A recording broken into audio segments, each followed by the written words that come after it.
Please subscribe to Facetv Africa and turn the notification on. Facetv Africa, ẹ jọ̀ọ́, subscribe, hete. Face TV was Swoby.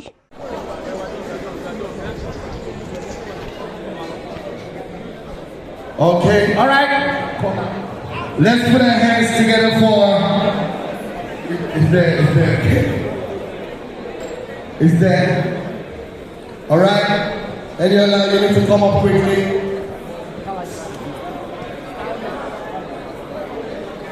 Eniola, come up quickly. You need to respond to all this love that's happening. We still got time tonight. Okay? Delayed, not denied, Eniola.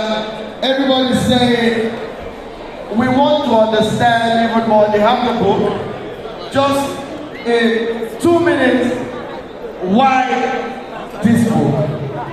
You understand? Just respond to this, and after that, we're done. Good evening, everyone. Thank you so very much. I can feel the love. I feel all the eulogy, the accolade. I'm quite grateful. I know some people don't know I really know how to speak English, all because of my gangsterism.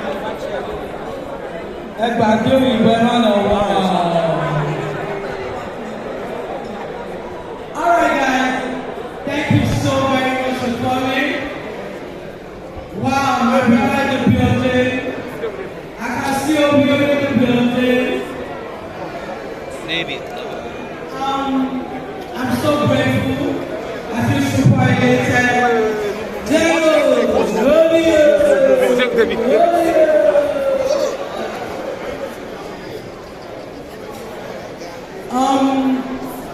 I just want to say thank you. I want to say the truth. I really don't know what to say. But thank you so very much for coming out tonight, for supporting the brand Eniola Badmus.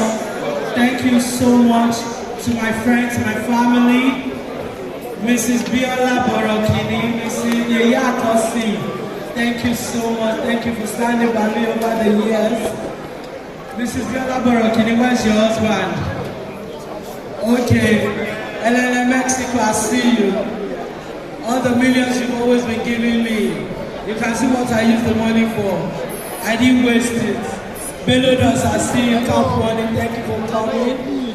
I really can't mention everyone. I really can't mention everyone, but I'm really saying thank you to my family in the building. The other Muslim, I love you so very much. I didn't do it short. You are the reason why I'm still standing here. If I call you in the middle of the night, you will come. My brother, if I call you in the middle of the night, you will stand up. I'm using this video to say thank you very much. I love you so very much.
subscribe to Face TV Africa and turn the notification on.